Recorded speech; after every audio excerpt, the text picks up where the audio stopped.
monsieur le cow-boy. Cinéma. Attention, qui que vous soyez, attention, cette fréquence est exclusivement réservée aux urgences. Charlotte Farraud. Bonsoir Charlotte. Bonsoir Guillaume. Comment va? T'as failli m'oublier. Non, pas du tout. D'accord, ça va C'est très juste bien. que je m'occupais des caméras pour les podcasts vidéo, mais tout va bien se passer.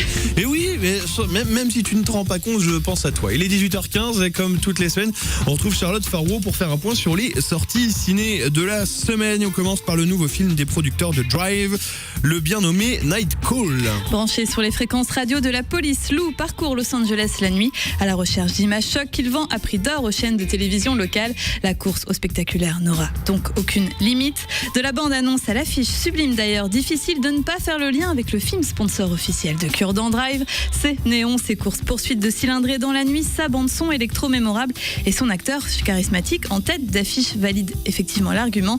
Et puis le nom, Night Call, tube de Kavinsky, formidablement repris par des Anglais forts en grammaire, les London Grammar. Mais si les deux films partagent en effet la même compagnie de production indépendante Ball The Film, Night Call s'émancipe très rapidement de son modèle présupposé pour occuper une place bien à lui grâce à son scénario original écrit et mis en scène par Dan Gilroy qui passe ici pour la première fois derrière la caméra. À ses interprétations remarquables s'ajoute une photographie saisissante de couleurs, la nuit, ses lumières artificielles, magnifiées par le travail du directeur de la photographie Robert Elvitt, récompensé par un Oscar pour son travail sur le film There Will Be Blood. Par tous ces aspects, Night Call affirme son identité propre et s'avère être une expérience cinématographique aussi déconcertante que palpitante. Allez, un avant-goût maintenant, là, de suite, dans tes oreilles, cher auditeur. Je filme des sujets à chaud. Ce matin, tu as dû voir cette agression qui a fini en tragédie. Ah non, je l'ai pas vu, j'ai pas la télé. Tu as un téléphone? Ouais. Et il a le GPS? Ouais. Félicitations, je t'engage. Oh, génial. Prends la prochaine à droite. Tu vas trop vite!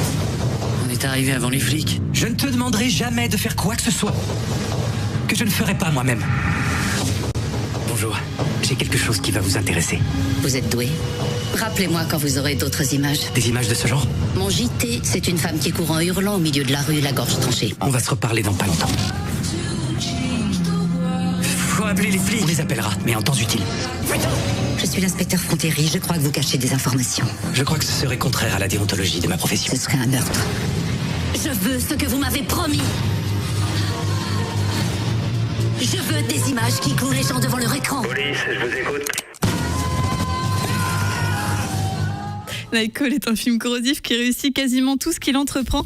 Porté par un Jake Gyllenhaal en transe, il délivre une tension constante, mais nous interroge aussi sur la fascination que nous avons pour la violence sous toutes ses formes. Le monde de Night Call est froid, cruel, mais se pose comme un miroir de la société actuelle. D'un cynisme à toute épreuve, il parle de notre fascination pour la violence et de notre incessant désir de savoir ce qui se passe chez nos voisins. Un monde où la technologie et les réseaux sociaux accessibles à tous font de nous des témoins du pire. Si le sujet est parfois appuyé et flirte avec l'humour noir, on ne se sent jamais trop loin de la réalité qui se passe à l'écran. Et puis ce mercredi 26 novembre signe le retour de notre petit Gaulois préféré. Et regarde pour l'occasion. Je me suis obexie. Qu'est-ce qui se passe? Obexie. Oh, ça va être dur à dire. Obélixisé. D'ailleurs, elle ne tiendra pas. Bon bah trop tard, hein, les gens l'ont pas vu, mais c'est pour ça qu'on fait de la radio finalement. Hein. Avant, j'ai écrit toute la Gaule est occupée par les Romains, toute non, car un village peuplé d'irréductibles Gaulois résiste encore et toujours à l'envahisseur. Exaspéré par la situation, Jules César décide de changer de tactique, puisque ses armées sont incapables de s'imposer par la force. C'est la civilisation romaine elle-même qui saura séduire ces barbares gaulois. Il fait donc construire à côté du village un domaine résidentiel luxueux destiné à des propriétaires romains, le domaine des dieux. Un moyen de se débarrasser des civils sans taper dessus. Je vous ai compris. À propos de quoi? De manière générale, je vous ai compris. Vous le faites à combien? Un cher carotte. Prix spécial, domaine des dieux, 40 sesterces. J'achète. Vous êtes devenus une bande d'imbéciles cupides. Bon, on était déjà des imbéciles bien avant les Romains. Ouais. Les Gaulois veulent vivre comme des Romains. Son plan se déroule 1000 fois mieux que prévu. Il y a un village à raser. Vous vous fourrez le doigt dans l'œil jusqu'au cubitus. Raison. La ferme Cubitus. Chargez! Ne passerez pas. Le barbu, tu dégages. Il faut voir aussi le bon côté, la motivation reste intacte. Et ça, c'est formidable.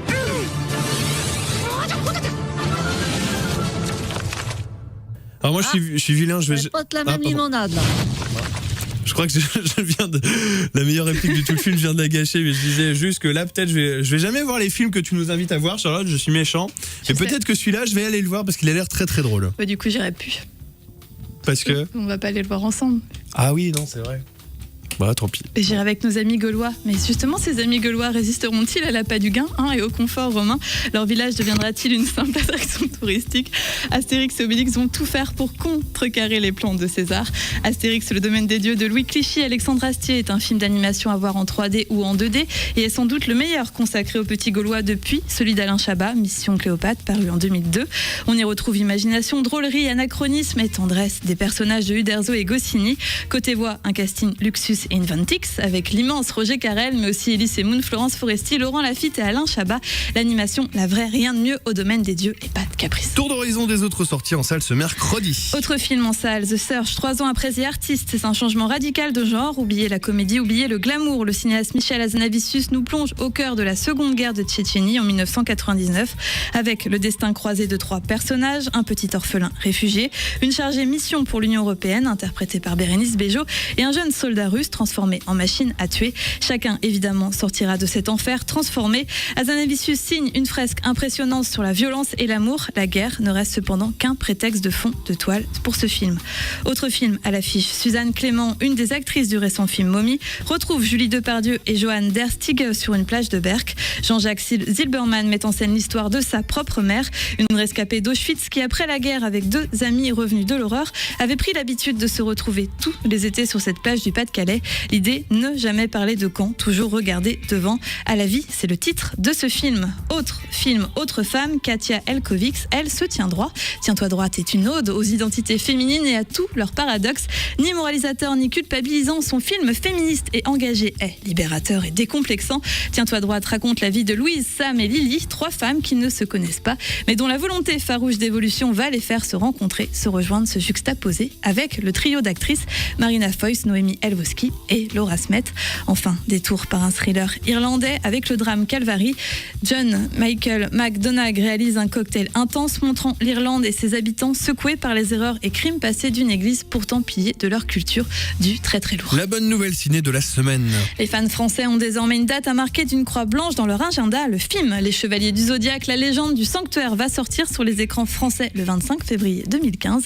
Déjà sorti au Japon au mois de juin, le film d'animation 3D reprend l'intrigue du dessin animé culte des années 80. Le film a été réalisé par Keiichi Sato et supervisé par Masami Kuramada, auteur du manga original, en espérant que ce soit réussi. Ouais, c'est vrai, ça c'est toute ta jeunesse, hein. Voilà, années 80, merci beaucoup. Ah voilà, si seulement tu me parlais des trucs d'années 90, là j'aurais compris. Mais je les fais pas. Ouais, hein?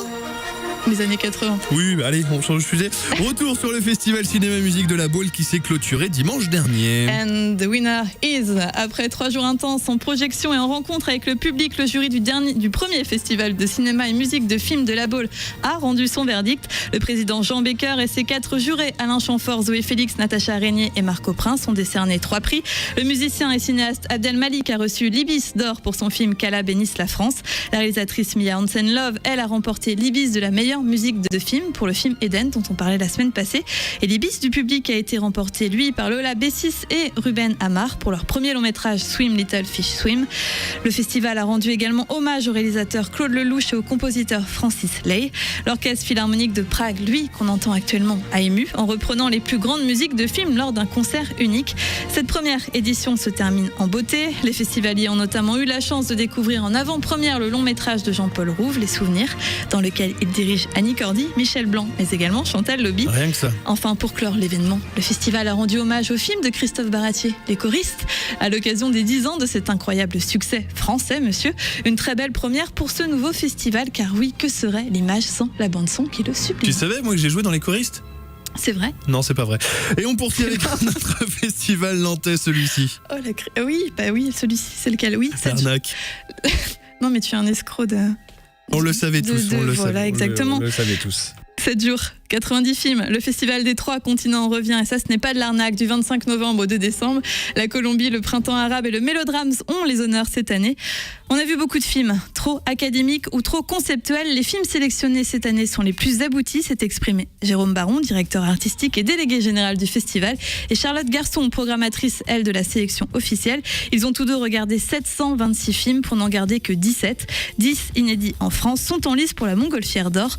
Plus connu comme directeur de la photographie de Ya Sangke Yu Lee Kwai, grande figure du cinéma contemporain, sera mis à l'honneur, ainsi que la sénégalaise Kadi Silla, décédée l'an passé.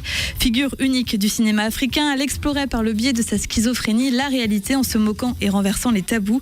Il y a une énergie vitale, brutale dans ses films dans lesquels elle dit que c'est le monde qui rend malade.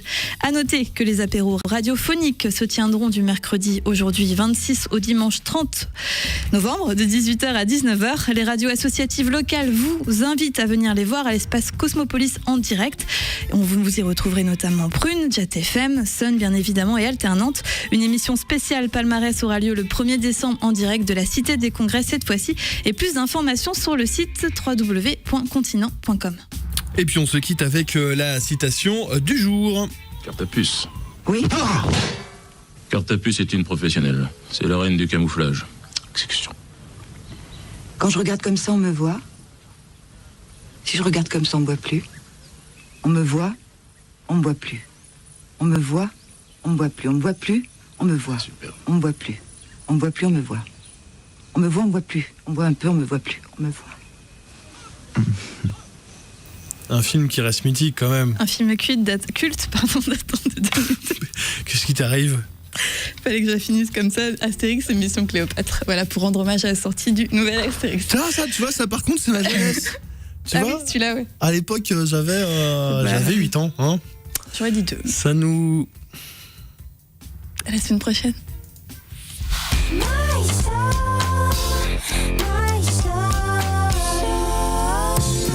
Tu files un mauvais coton, Charlotte Farreau. Oh, pardon, je vais me reprendre très très vite. J'espère bien. C'est dur. Tu as à peu près 5 secondes pour m'apporter mon café, le temps de Jamiroquai. Alright, c'est maintenant et c'est une dédicace. My son, t'as fini de rigoler, c'est pas gentil à toi. Vraiment.